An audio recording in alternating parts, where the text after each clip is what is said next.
dear students, welcome back to Infopedia, a book series of Magic Mind from Galaxy Publication. And as you know that we are studying your general knowledge book of class 6. So today we will continue that only. So student, today we will start your chapter number 16, different types of houses. अब कुछ different type of houses के बारे में आपको पढ़ना है इस chapter के अंदर. कहता है houses come in various shape, size and style reflecting cultural, geographical and historical influences. आपके जो houses है वो बहुत सारी shape में, size में, उनका style अलग अलग तरीके से वो बनाए जाते हैं, होते हैं, जो कि reflect करते हैं वहाँ के culture को, वहाँ के geographical यानी कि भौगोलिक स्थिति को, यानी कि वहाँ का area कैसा है, वहाँ की मिट्टी कैसी है, आपका प्लेन है, आपका हिली है, किस तरीके का एरिया है आपका, एंड हिस्टोरिक इन्फ्लुएंस, वहाँ का इतिहास किस तरीके का रहा है, ये सब आपका जो है उस चीज़ से पता चलता है. जिस भी स्टाइल में उसको बनाया गया होता है, जितना भी साइज में उसको बनाया गया होता है, शेप में जिस तरीके से वो बना होता है, उससे रिलेटेड ये सारी चीज़ें आपको देखने को मिलती हैं, समझ सकते हैं आप उससे.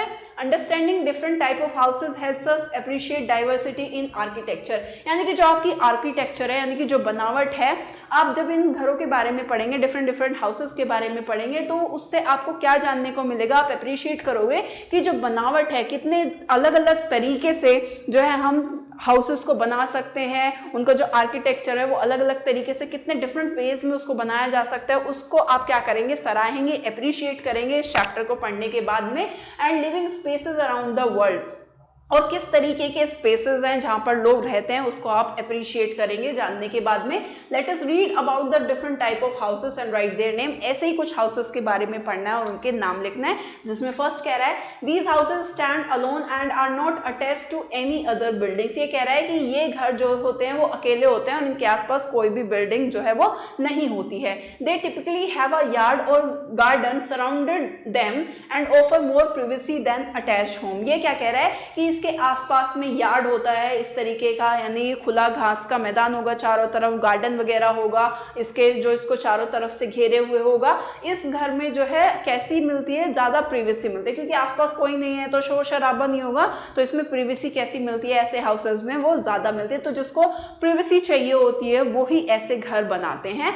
एंड ऐसे घर को क्या बोलते हैं, डिटैच्ड हाउस, यानी कि जो किसी चीज़ से अटैच ना हो, किसी बिल्डिंग वगैरह कुछ आसपास ना हो, ऐसे हाउसेस को बोलते हैं डिटैच्ड house.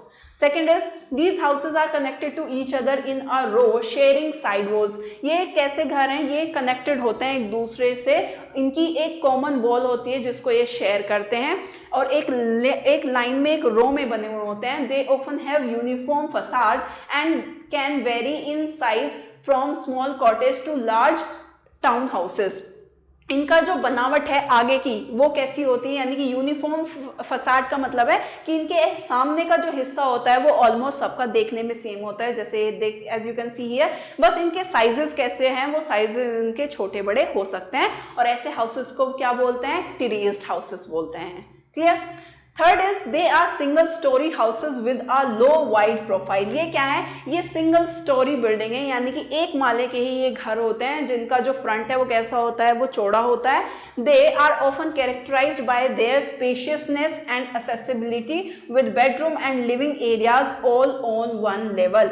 ये किसकी वजह से, इनको आप किस तरीके से कैरेक्टराइज कर सकते हैं, इनका जो स्पेस होता है इनमें वो बहुत ज़्यादा होता है, स्पेशियस होते हैं, काफ़ी खुले खुले होते हैं, और इनमें जो बेडरूम होगा, लिविंग रूम होगा, सारे ही एरियाज जो है वो एक ही जगह पर होंगे, एक ही फ्लोर पर होंगे, और ऐसे हाउसेस को हम बोलते हैं बंगलोज वगैरह. फोर्थ है these are housing units within larger buildings that may have multiple floors. ये हाउसिंग क्या है कि एक पूरी बड़ी सी बिल्डिंग में ही जो है क्या होंगे, घर होंगे सबके, जो कि मल्टीपल फ्लोर्स से बनी हुई होगी. आपको पता है बिल्डिंग में अब बहुत सारे फ्लोर्स होते हैं, उस पर सबके अलग अलग घर होते हैं. Each apartment typically have it's own entrance and amenities with shared common areas such as corridor, staircases and sometimes elevator.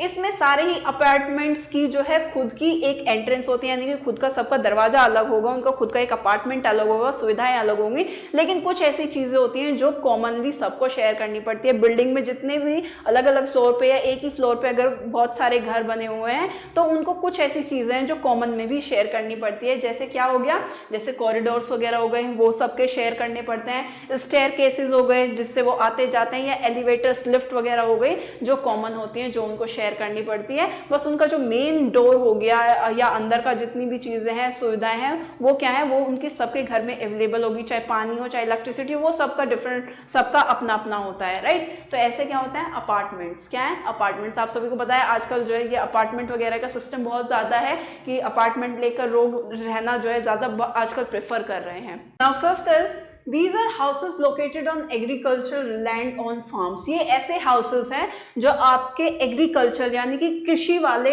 जो है, फार्म हाउस जो होते हैं आपके फार्म वाले, खेती वाले जो लैंड हैं उन पर ये बनाए जाते हैं।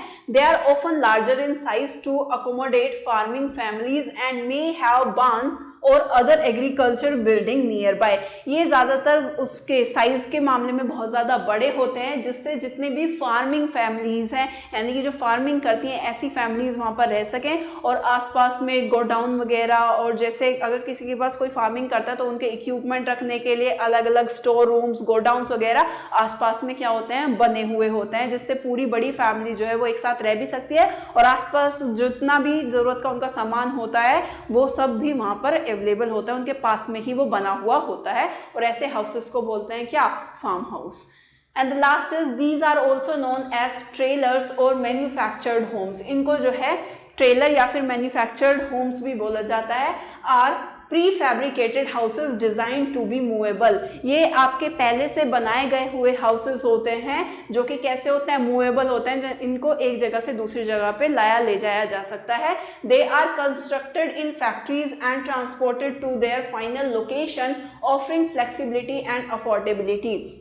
ऐसे घर हैं जो पहले से ही फैक्ट्री में बनाए जाते हैं और उसके बाद में उनको ट्रांसपोर्ट किया जाता है जिस भी लोकेशन पर जिसने भी बनवाया है। पहले फैक्ट्री में इस घर को बनाया जाता है, उसके बाद इसको मूव करके उस लोकेशन पर जो है सेट कर दिया जाता है। और ऐसे घर क्या होते हैं, ये आपके अफोर्डेबल भी होते हैं, सस्ते भी होते हैं और फ्लेक्सिबल भी हैं कि एक जगह से दूसरी जगह पे इसको आसानी से क्या किया जा सकता है, ले जाया जा सकता है। और ऐसे हाउसेस को बोलते हैं mobile houses. Clear? Now if you want to note down, then you can note down also. That's all about the chapter. If you like this video, then stay tuned and thank you for watching.